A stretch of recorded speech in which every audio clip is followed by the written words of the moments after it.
আদালত থেকে বের করার সময় ডিম ছোড়া হলো, চোর চোর স্লোগান দেওয়া হলো শতাব্দী রায় ঘনিষ্ঠ শিউড়ির 18 নম্বর ওয়ার্ডের কাউন্সিলরের স্বামী পবিত্র দাসকে উল্লেখ করে।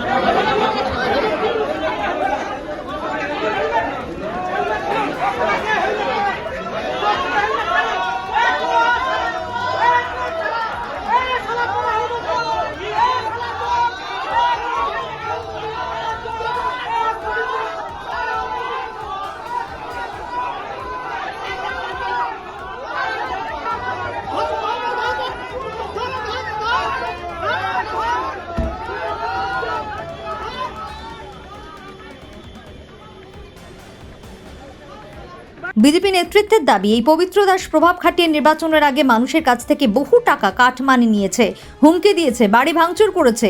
এই নেতার প্রতি এতটাই ক্ষোভ, তারা বলছেন আমরা ঠিকভাবে প্রতিশোধ নিতে পারলাম না, পুলিশ আমাদের বাধা দিল।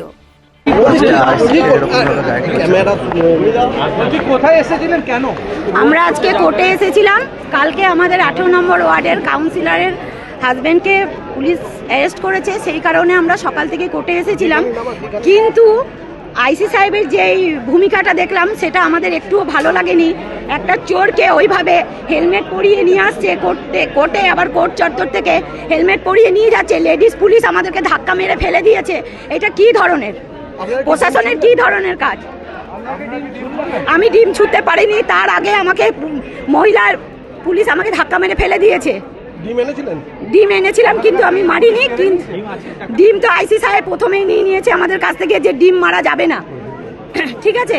তো তার ডিম ভেঙে গেছে, এই যে দেখুন ডিমটা ভেঙে গেছে, আমি ফেলে দিয়েছি। কিন্তু আইসি সাহেব যেটা করলো সেটা আমাদের মোটেও ভালো লাগেনি। উনি কেন চোরকে আড়াল করছে? কেন চোর পুলিশের কাজ করবে, তাহলে চোরকে কেন পুলিশ আড়াল করছে? লেডিস পুলিশ আমাদেরকে ধাক্কা মেরে ফেলে দিয়েছে, কেন করবে এটা? আইনের কাজ করুক। যে চোর 2021-এ আমাদের পার্টি ভোটের পরে আমাদের পার্টি অফিস ভাঙা, পার্টি অফিসের ফ্যান চুরি করা, শক্তি প্রমুখে অ্যাটম টু মার্ডার, আমাদেরকে ভয় দেখানো। 2024-এও বুথ ভেঙেছে, সেটা আপনারা সকলেই জানেন। তারপর 2026-এ 188-তেও ঝামেলা করেছে।